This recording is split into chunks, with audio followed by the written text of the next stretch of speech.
Good morning, everyone. Today, Friday, April 18th, is the 593rd day of war. This morning, you're to hear from our reporters in Germany and England, and then Earl Godwin, our Washington observer. First, go ahead, Berlin. Hello, NBC. This is Charles Lanius in Berlin. At noon today, that is about 3 hours ago, German time, Yugoslavia ceased to exist as a European nation. Noon was the hour agreed on for the capitulation of the Yugoslavian army to go into effect. Actually, what was left of the Yugoslav army after the 12-day German blitzkrieg surrendered unconditionally at 9 o'clock last night. But the capitulation wasn't to be effective until today at 12 o'clock. The remaining part of the Yugoslav territory has been occupied by the Germans, according to the High Command. The Italians have come down the Dalmatian coast and have occupied Dubrovnik. So today, what looked 2 weeks ago looked like a fairly strong country with a strong army for its size, at least strong enough to challenge the German war machine, is just a war-torn piece of territory in southeastern Europe. Part of young Peter's country is already under a new government, and it's a practical certainty that the rest will be carved up to fit into the Axis New Order plan. Negotiations for the surrender, I understand, were carried on with the commanders of the various remaining Yugoslav armies, and not with the central government. On the Wilhelmstrasse this morning, it was declared that this procedure was followed for the simple reason that the German government had no idea where the Yugoslavian government was. General Simovic is said to be in Athens, but there are other rumors that he has gone to Moscow. The whereabouts of young King Peter is also a mystery here at present. An official stated that the new order in the Balkans would begin to take shape very soon, but refused to comment further. Previously, it was declared officially that the Serbs would have nothing to say about the new ordering in the southeast. At the same time, it was announced that Germany is preparing to open their legation in Zagreb, the capital of New Croatia, which Germany and Italy both formally recognized last Tuesday. Incidentally, this town from now on will be called Agram again instead of Zagreb, which is the Yugoslavian name. It was also learned that the German ambassador to Turkey in Moscow had been called to Berlin. The veteran diplomat von Papen is on his way here from Ankara to discuss the Turkey situation. Ambassador von der Schulenburg, Germany's envoy to Moscow, is already here to report. Here in Berlin, we had visitors again early this morning. A brief German bulletin today says that a number of Royal Air Force planes approached Berlin, but that only a few of them succeeded in penetrating the air barrage around the capital. It adds that some fires were caused in residential quarters and that, again, cultural centers were damaged. The Germans claim that 6 British planes were shot down, 2 of them near Berlin. I think I saw both of the planes that were shot down. One of them I watched while it circled the city, caught in the giant searchlights with anti-aircraft fire bursting all around it. As it made the circle, it lost height and was obviously in difficulties. It got lower and lower, and when it was almost on the horizon on the other side of the city, from where I was, it suddenly seemed to disappear altogether, and the searchlights went out. After what seemed to me to be about only 30 seconds, the whole sky where the plane had disappeared was lighted up with a huge flash, the kind of crashing plane which had burst into flames would make. The second plane hove into sight with smoke pouring from its tail. Still, it was able to navigate. It began to wobble. Then, also in the searchlight beams, it began to dive and twist with the tail of smoke still trailing behind. As it got lower, the pilot apparently tried to right the machine, but it went into another dive. The last I saw of the plane, it wasn't a dive. Then some buildings obscured my view. The attacks weren't just confined to Berlin. The British bombed several other points in northern Germany during the night, but the Germans say the damage was slight. On their side, the German Air Force is said to have sent strong formations over England again. An important harbor town on the English south coast was bombed by waves of bombers, according to the Germans. The pilots say they dropped bombs of all calibers and caused much destruction in the shipyards and harbor installations. The bombed city isn't named in the special German bulletin. Down in Greece, the Germans are attacking the British and the Greeks, but there's very little information on how the fighting is going. It's said here, but unofficially, that the Greeks are weakening with the pressure from both the Germans and Italians. Now, with Yugoslavia cleared out of the way, the entire German forces in the southeast may be turned against the Greeks. Ask any German, and he'll tell you that the German armies will clean up in Greece in just as short order as they did in Yugoslavia. A little sidelight on French affairs was given out in the Wilhelmstrasse today. According to this story, the French have released a number of political prisoners on Madagascar and other French islands. One of the released men is said to be Abdul Krim, the famous Rif leader, who has been on Reunion Island for years. This is Charles Lanius in Berlin. I now return you to NBC in New York. Though our office in London was demolished in Wednesday night's raid, there hasn't been any interruption in our schedule of reports from that devastated city. And so our staff reporter is ready with his regular morning newscast. Go ahead, London. This is London, Ed Doyce speaking. This is the day of the great inquest, a double inquest, one on the reverses in the Near East and one on the devastating air raid. The popular clamor for reprisals against the civilian population of Germany is drowned by the clamor for an inquest on the government.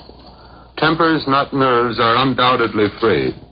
Nobody is angry because he is afraid.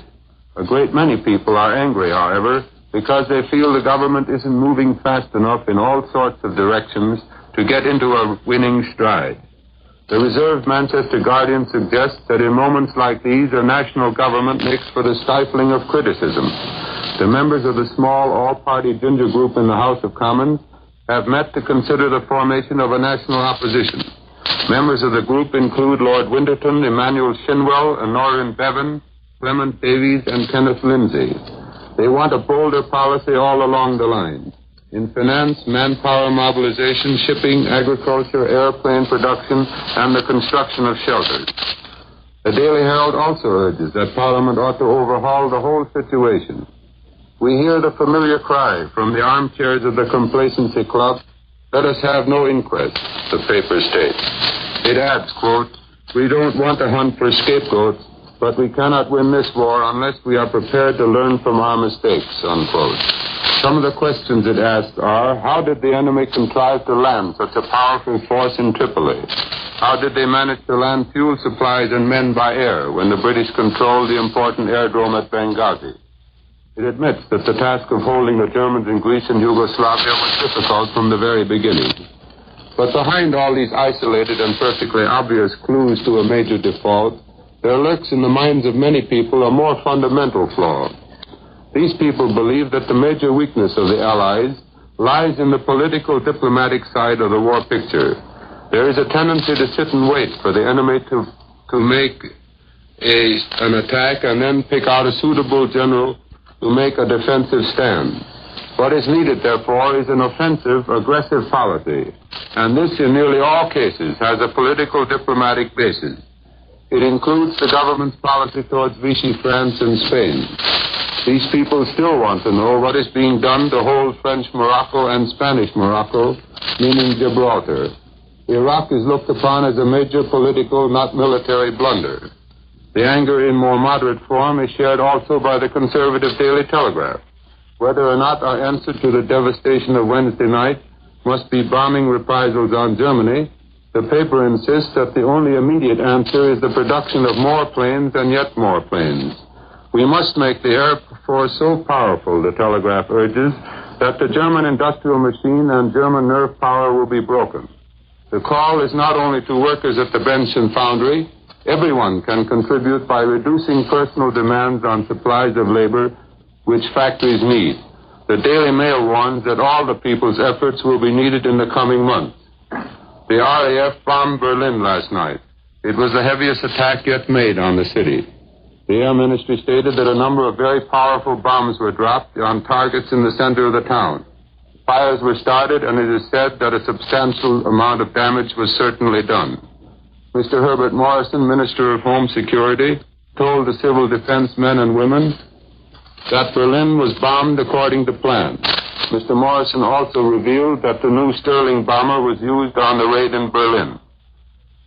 The RAF yesterday in daylight attacked Cherbourg and also merchant shipping. Bombs were dropped on targets in Holland, including Cologne and Rotterdam, and places in northwest Germany as well as Berlin. 8 British planes are missing from these operations.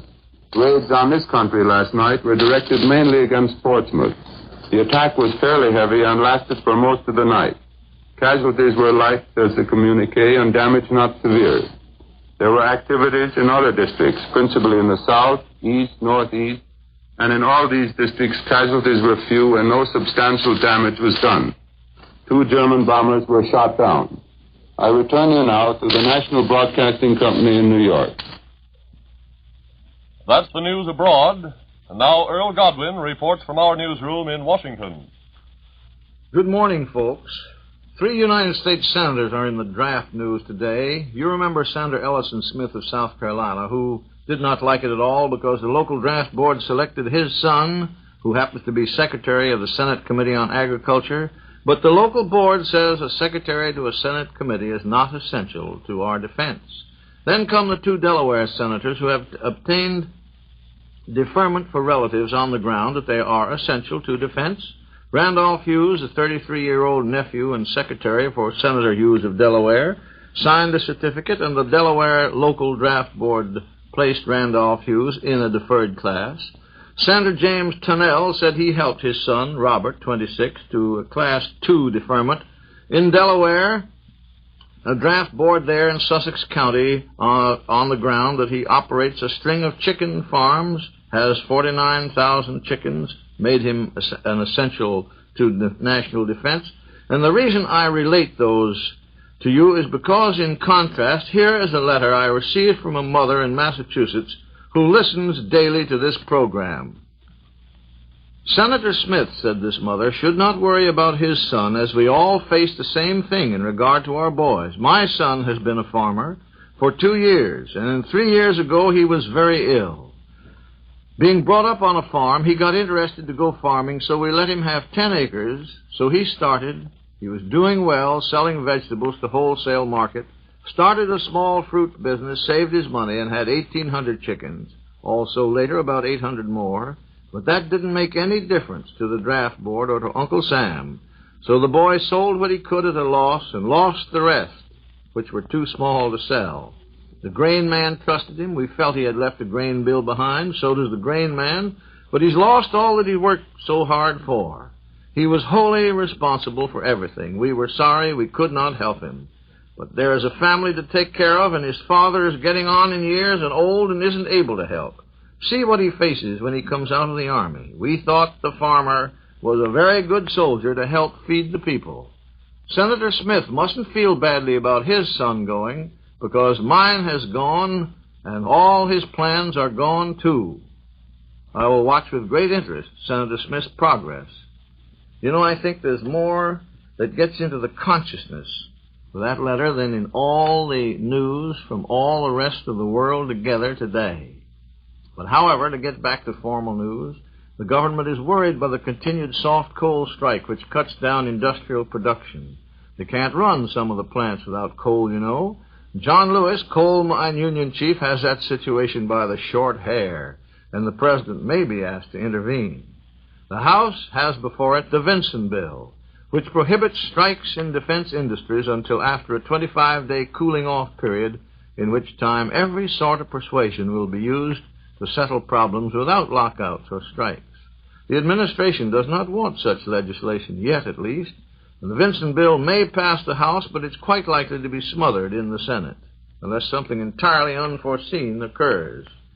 Well, we may have a hot debate in the Senate today over that controversial convoy question. Senator Toby, that New Hampshire Republican, who's up in arms about the convoy matter, indicates he's going to discuss all phases of the matter on the floor of the upper house. And if he does, you may see or hear of fireworks. Toby believes we are practically convoying now and predicts shooting. And Earl Godwin says goodbye. That's all from Washington at this time. In Europe, it is already Friday afternoon. Reports of events that have taken place during the night and early morning are still coming into our newsroom. And for this reason, we suggest that you remain tuned to this station. In addition to our regular news periods, we will broadcast important bulletins as soon as they are received. This is the National Broadcasting Company.